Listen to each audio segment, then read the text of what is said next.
This is Heart Rhythm TV. I'm Clinton Thurber.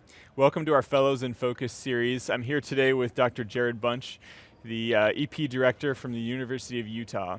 Dr. Bunch is also the editor-in-chief of Heart Rhythm Case Reports and has contributed numerous publications to our field along the lines of cognitive impairment from arrhythmias, especially AFib, modernizing AFib care, and the interplay between EP and all things technology. So we're pleased to have him with us. Thanks for joining us today, Jared. Thank you. My pleasure. Wanted to start off with some of the past advances in technology in the field of EP. You've been involved with some of these things. You have an adjunct professorship with Stanford, who's kind of led on some of these developments. What have you seen come about in the last 5 to 10 years that's been exciting? Well, I think the biggest change is how we deliver ablation. We've gone from just a single tool and trying to modify it to now multiple energy sources. And I think everybody feels the excitement of pulse field ablation and its promise. And it's interesting because these things go through cycles where we see a lot of enthusiasm, a lot of application, and then as people begin to use it broadly, we understand some of the limitations and how to modify it and things like that. But I think for the first time, we're going to have numerous tools, and we're also now at a time where radiofrequency ablation is the same no matter what catheter. But pulse field ablation is completely different based on the proprietary algorithm. And so every tool that comes out needs its own scrutiny, its own dosing, its own long-term follow-up. So it's really an interesting field where we can make a lot of discovery. A lot of behind-the-scenes stuff, I think, to bring that stuff about that we don't see necessarily. Yes, yeah. And we have to keep our eye on it as a field. And I think we really have to be patient-centric with these things and be careful with the enthusiasm until the technologies have been well vetted. But there's this complete merger of technology into electrophysiology, and we're moving diagnostics to patients. We're giving them the tools we had 20 years ago to figure out their own arrhythmia, and they're using that to perform lifestyle modifications, to get access to things on the internet. And so, people's ability to share in the healthcare pathway is just augmenting and growing. And we're part of that. And the role we play, we have to figure out too. And that's a nice segue into you went to the biodesign conference yesterday, where moving from the past to the future, I guess we're trying to see some things that are coming out. Can you talk a little about what you heard there and what you're seeing for the future? Yes, and for a plug for that conference, if you like everything in small bits for one day, it's there. 5-minute talks, and there's one after another, so you see the field. Of course, there was a lot of pulse field ablation work, but there's virtual environments we can work in and move with holographic images. There's merger of different tools. Can we use ultra rapid cryo to adhere to tissue and then deliver PFA? There's how do we now apply all these tools to the ventricular arrhythmias?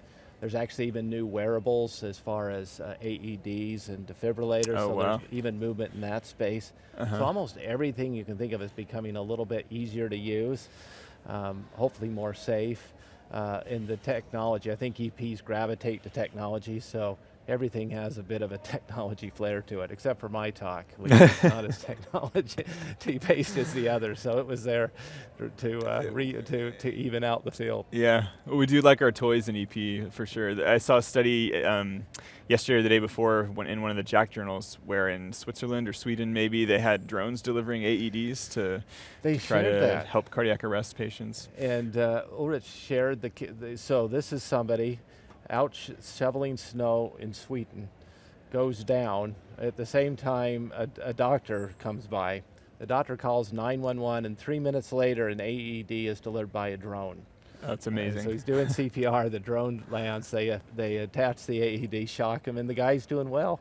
And so, I mean, that's the perfect merger of technology, knowledge, application of knowledge. It sounds so futuristic, like it's from the Jetsons or something. But kind of along the digital sphere, social media is very interesting, I think, as it relates to what we do, EP specifically, but also medicine as a whole. we've seen, you were involved in a study, I think, that looked at citations versus social media presence. And kind of on the flip side of that, we just saw a recent study come out suggesting that maybe publishing your work on Twitter helps the notoriety of your work. Fellows specifically, how should we digest all this, and what should we think about it? Well, yeah, that's a great question. And I think we're going away from, in the journal space and as editors, just this impact factor is how we measure the value of the publication.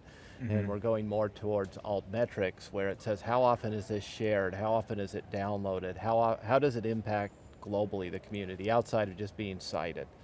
And so that's important when we consider where you need to be. And you ultimately, if you're a writer, the first thing a publisher will say is, well, you need a Twitter profile, you need a Facebook profile, because you're going to reach out to these audiences and communicate with them. And that's how I got involved with Twitter. I wrote a column for a large consumer product site, and they said you need a Twitter account because you have to communicate with your audience. So that's important. So I think people need to be on Twitter.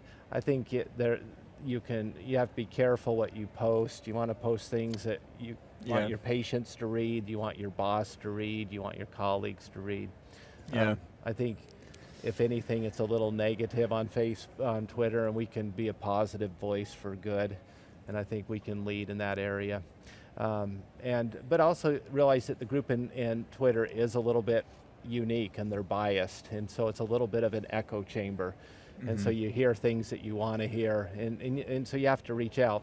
It's like the Heart Rhythm case reports. We did reach out. We formed a Facebook page, and we launched an Instagram page. And the people that follow on Instagram, Facebook, and Twitter are different populations. Oh, interesting. And they have different comments. Yeah. So I think it's good to be broad if you're trying to grow your name and your institution's name. Yeah. And we published this paper for what they called the Kardashian Index, was your relative influence based upon really what you're doing. And I think it's a little bit of a misnomer, because you can know a lot and not publish a lot. You can know a lot and not necessarily do a lot. But one of the things that, if I publish a paper in, say, Heart Rhythm Journal, you immediately can read my disclosures, and I'm biased because I got a grant from Boston Scientific or Biosense Webster.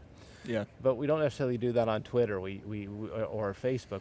We assume that person may not have biases or maybe an authority in something. We don't do additional work to understand. And so you just have to do the same thing you do with papers. Take the opinion for what it is, digest it,